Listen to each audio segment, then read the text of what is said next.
Hey there YouTube, welcome back to another black powder update.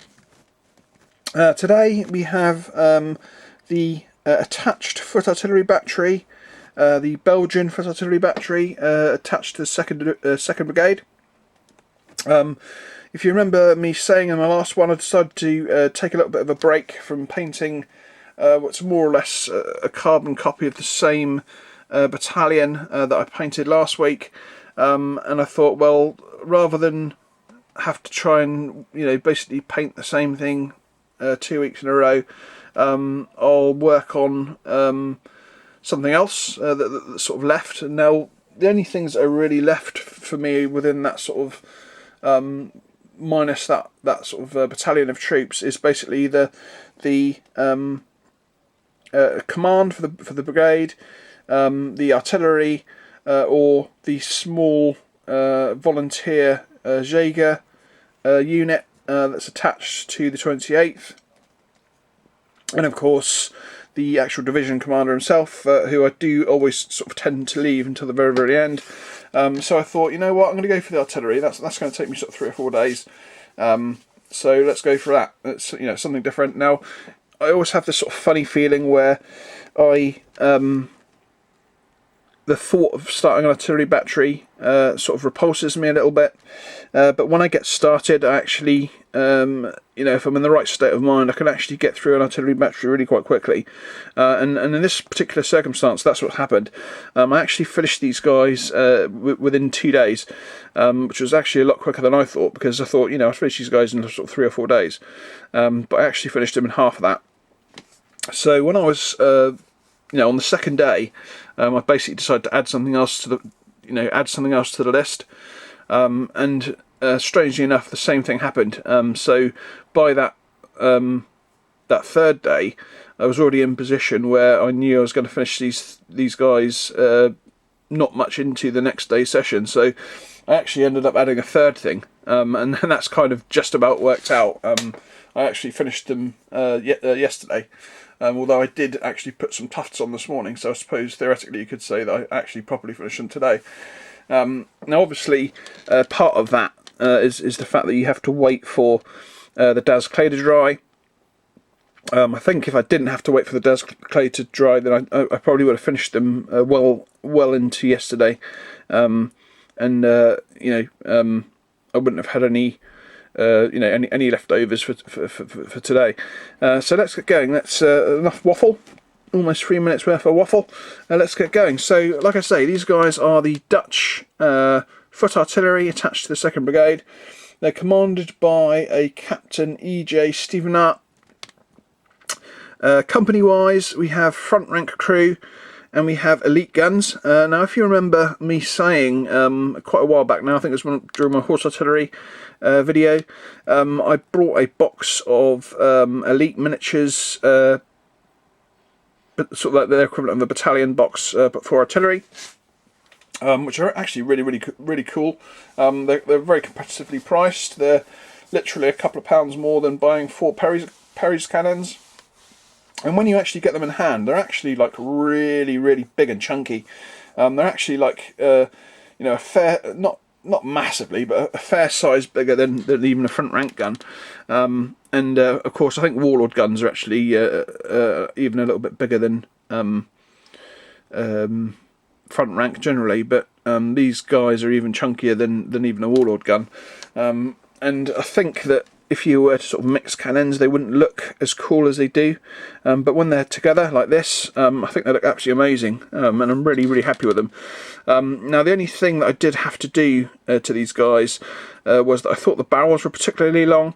Now it's on sort of forethought now that when you think about it, it's like, well, it doesn't really make any difference how long the barrel is. It's the caliber that counts. So I actually sort of shorten these barrels a little bit to sort of get them in line with some of the company's guns. I think they're actually just a little bit longer, but they're certainly in line enough for my sort of peace of mind. But on second thoughts, I could have just left them as they are. They could have just been long-barreled 6-pounders. It wouldn't have made any difference. So perhaps if I ever do get another box of elite guns, I'll probably just leave them alone. Now, obviously when I bought that particular box, it was horse artillery, so I was kind of left with, you know, what am I going to do? I think I'm going to, you know, I think I decided in the end that I was going to use front rank guns for horse artillery, and I'm going to use the elite guns for the foot artillery, because you know, they can get away with the chunkier guns. Perhaps I have sort of like the older carriages, perhaps, or whatever. So that's why I have the separate elite front rank crews. Now, obviously, front rank only do like one position crews, and I've got to say that position-wise, they're a little bit sort of funky.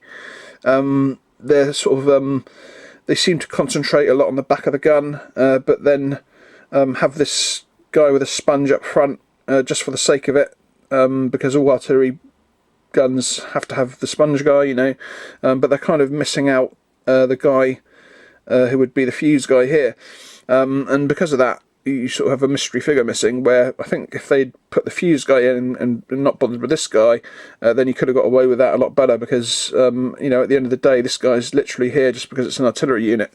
But you know, at the end of the day, it doesn't make too much difference. I think I've altered the positions of the guys enough to make them look a little bit different. Actually, it should be this way around. I always have, as you know, an officer for per battery, and this particular guy is the officer here. But let's start off with going in for a closer look at the non-officered gun first. So, base-wise, we have Daz clay. Now, normally I would stick the figures to the base and then Daz clay around them, but I think I sort of experimented on my last battery, the horse artillery battery, that I you know, to get the sort of extra sort of feel of uneven terrain, that I'd actually mould the base and then stick the figures into the clay to sort of mark their positions, and then when that's dry, actually super glue the figures down to the actual base. And that's what I've done for a second time, and I think it's worked out really well, because if you look at the sort of the level of the train, it's all over the place, and I think that looks really, really cool. I was very happy with the way the basing came out. Like I say, there's nothing wrong with the crew. The crew are great. The Dutch and the Belgian artillery, of course, have more or less have the same uniform. In fact, they do have the same uniform, so there's no real difference between the two. The actual artillery uniform is really nice. It's the sort of grey and blue, but with black facings and a red and black plume.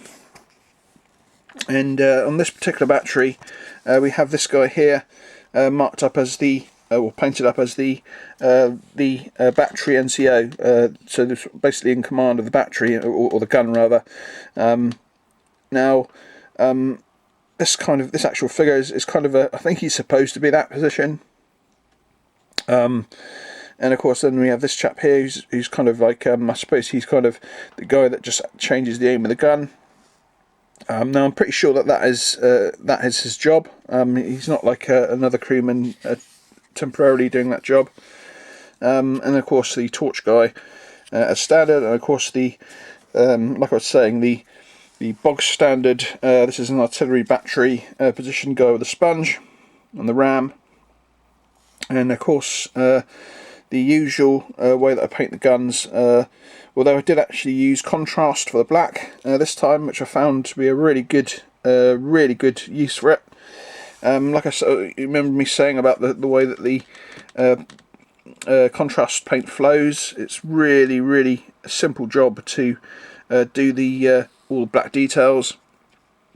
Yeah, I was really happy with the way the guns turned out this time. Again, I used the French tank crew colour for the paint, which I think is a really cool colour to use.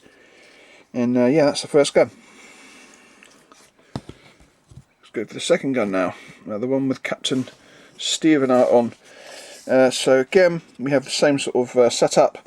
This particular chap here, for some reason he didn't, actually it's the other guy, I forgot to mention, it's this guy here.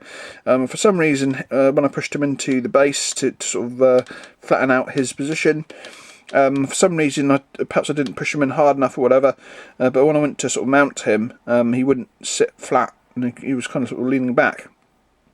So what I did was I basically just cut the middle of his stand away, and sort of pushed him in, and that seemed to do the job. Where of course this guy, it actually worked. You know, basically although to tell the truth, that particular part of the base is kind of pretty level anyway, but it did work for him.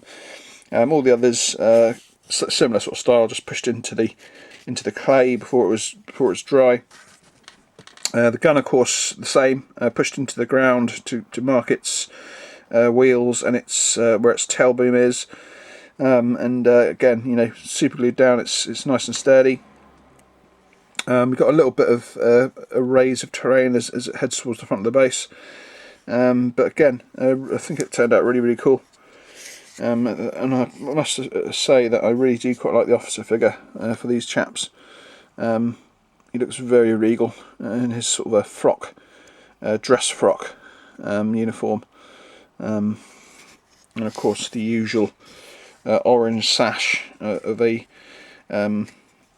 Dutch officer. And of course the other thing that's a little bit odd about these guys is that the officer has a sort of a brass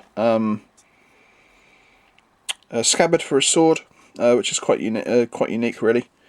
You generally don't have, although I suppose, you know, sort of high-ranking officers could theoretically have a sort of a gold-plated scabbard, I suppose, but you'd imagine that this particular guy wouldn't, and it'd be like a brass scabbard.